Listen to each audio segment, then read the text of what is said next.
Hey, welcome back to From Aid Arbitration.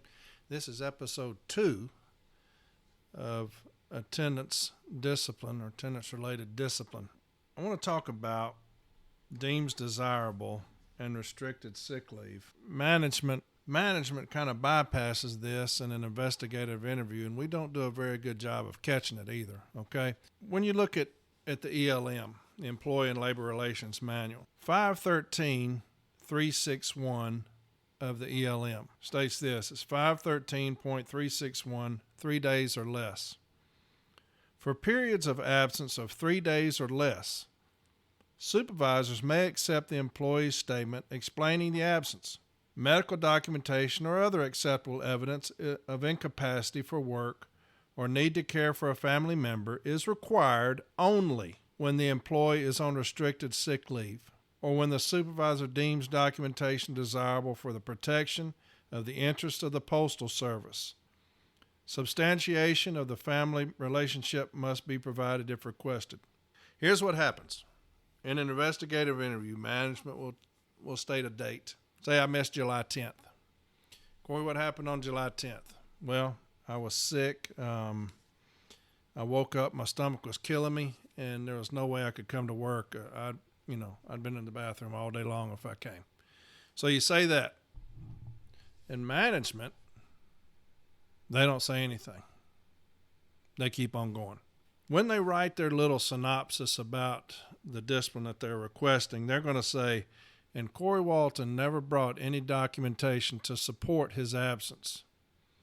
Well, first off, you never asked me for any. And second off, for 3 days or less, you can just take my statement about it. Unless you have put me on restricted sick leave or I'm on deems desirable. In either case, you have to make me aware of that beforehand. Management 99% of the time will always put a carrier on deems desirable because they can hide that. It'll show up on your 3971, on the computer generated 3971, that Corey is deems desirable. And I will have no idea that I was on deems desirable. Management will have never told me that I'm on deems desirable, right? So we got to pay attention to that on our discipline as it relates to attendance. When you see a single date and management says they didn't bring in documentation, make sure you raise the issue of that ELM provision. 513.361. He's not required to bring in documentation. Management can take his word for it, unless he's on restricted sick leave, which he's not, because he never told him about it, or unless he's on deems desirable, which he's not, because management never told him about it. So that will cover those dates, because in arbitration, if we don't say that, then management's going to sit there and talk about how we never brought in documentation, we were just off, we came back, and all these things. So address that in the investigative interview. If the carrier is off a single date and management states what happened, and they tell them and they say in the investigative interview, did you bring in documentation for that date? And the carrier says no. Then you state, was the carrier on restricted sick leave? No, he wasn't. Well, was he on deems desirable? Not that I'm aware of. Then why did he need to bring in documentation for 3 days or less? Cover that in the investigative interview, okay? That's very simple and very easy, but man, we miss it a lot. When you get that discipline and it has those dates on there and you see where they're talking about it, when labor has written up this discipline for management to hand to a carrier, they're going to state, and Corey Walton never brought any documentation to support his absences. Address that in your informal Step A contentions that Corey was not required to bring in documentation in accordance with that ELM provision, that management has never told him he's on restricted sick leave, management has never told him he's on deems desirable, and management never informed him that he needed documentation for his absence of 1 day. All right? We've got to start covering that in the investigative interview and in the post-investigative interview when we're talking about the receiving of discipline. Okay? So go over every one of those dates. Make sure that they're correct. Make sure that they were asked about when you get the discipline. Make sure that those dates are asked about. When you request the information that management used to issue the discipline, they're going to give you a packet and they're going to have that investigative interview. Make sure that you compare that with yours, because a lot of the times management's not going to write down accurately what the carrier said. We're going to write down those answers verbatim. We're going to write down those answers as given. Management will not. They're going to be close, but they're not going to be the same. Like I said in the earlier episode, just have your carrier answer truthfully about those things, and we should be okay, unless the carrier just, he just ain't coming to work, and then we're in trouble. But so get that request for information, get that investigative interview, compare it to yours, make sure that it's accurate, make sure that the dates cited on that disciplinary notice are dates that he was asked about, and if they have one date or two dates, and they're saying he didn't bring in documentation, make sure you cover that in your contentions that Corey Walton was not on restricted sick leave and not on Deems desirable, and therefore he was not required to bring in documentation, and that management never asked him to bring in documentation. Because I hate to tell you this, but management can be untruthful at times. I know that hurts, but they can be untruthful at times, but we're not going to let them be. We're going to catch them on it. We're going to call them on it, and they'll answer to that when it goes to arbitration if it does, because they're going to sit in a chair that makes 99% of the people sweat, and they're going to be held accountable for the things that they say and do when they discipline our brothers and sisters.